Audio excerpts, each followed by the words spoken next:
ರಾಹುಲ್ ಗಾಂಧಿಯನ್ನ ಇಟ್ಕೊಂಡು ಕಾಂಗ್ರೆಸ್ ಉದ್ಧಾರ ಆಗಲ್ಲ. ಹುಬ್ಬಳ್ಳಿಯಲ್ಲಿ ಮಾಜಿ ಸಚಿವ ಜಗದೀಶ್ ಶೆಟ್ಟರ್ ಹೇಳಿಕೆಯನ್ನ ನೀಡಿರುವಂತದ್ದು.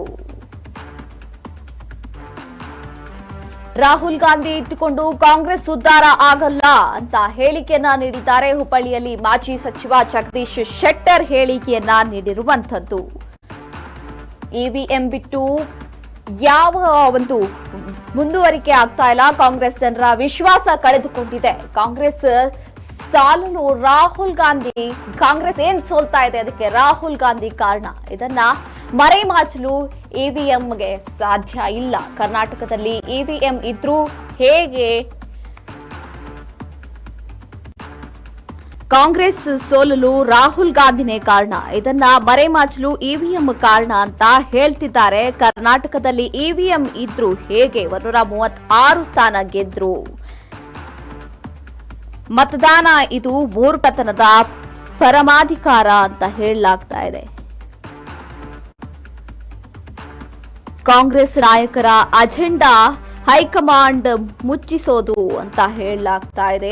ಅದಕ್ಕಾಗಿ ಕೈ ನಾಯಕ ಕಸರತ್ತು ನಡೆಸ್ತಾ ಇದ್ದಾರೆ. ರಾಹುಲ್ ಗಾಂಧಿ ಇಟ್ಕೊಂಡು ಕಾಂಗ್ರೆಸ್ ಉದ್ಧಾರ ಆಗಲ್ಲ ಅಂತ ಹುಬ್ಬಳ್ಳಿಯಲ್ಲಿ ಮಾಜಿ ಸಚಿವ ಜಗದೀಶ್ ಶೆಟ್ಟರ್ ಹೇಳಿಕೆಯನ್ನ ನೀಡಿರುವಂತದ್ದು.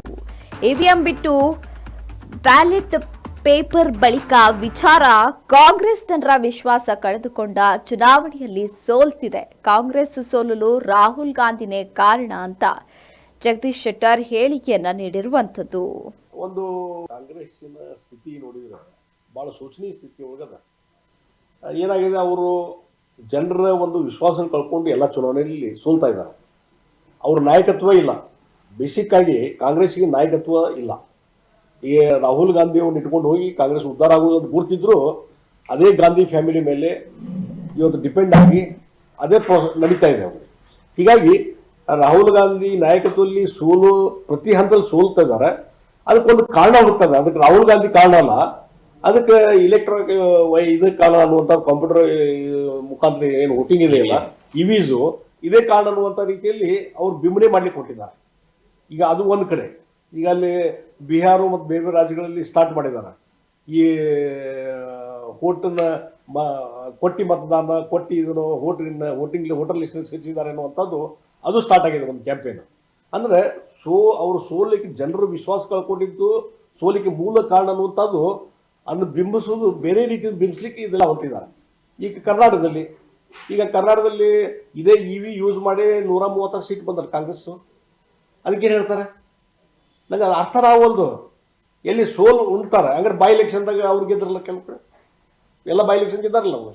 ಅವಾಗ ಇವಿನ ಇದ್ವು, ಅಸೆಂಬ್ಲಿ ಎಲೆಕ್ಷನ್ದಾಗ ಇವಿನ ಇದ್ವು. ಅವ್ರು BJP ಆಗಿ ಸೋತು ಕಾಂಗ್ರೆಸ್ ಆಗಿ ಗೆತ್ತು. ಇದು ಆತ್ಮಾವಲೋಕನ ಮಾಡ್ಕೋಬೇಕು. MP ಎಲೆಕ್ಷನ್ದಾಗ ನಾವು ಗೆದ್ವಿ BJP. ಅದು ಜನರ ಮೆಂಟಾಲಿಟಿ. ಜನರು ಒಂದು ನ್ಯಾಷನಲ್ ಇಶ್ಯೂ ಅಂತ ತೆಗೆದುಕೊಂಡು ವೋಟ್ ಮಾಡ್ತಾರೆ. ಅಸೆಂಬ್ಲಿಲಿ ಬೇರೆ ರೀತಿಯಲ್ಲಿ ಮಾಡ್ತಾರೆ. ಇವತ್ತು ZP ತಾಲೂಕ್ ಪಂಚಾಯತಿಯಲ್ಲಿ ಸದ್ಯಕ್ಕೆ ವೈಯಕ್ತಿಕವಾದಂಥ ಒಂದು ವ್ಯಕ್ತಿತ್ವದ ಮೇಲೆ ಅಲ್ಲಿ ಚುನಾವಣೆ ಆಗ್ತದೆ.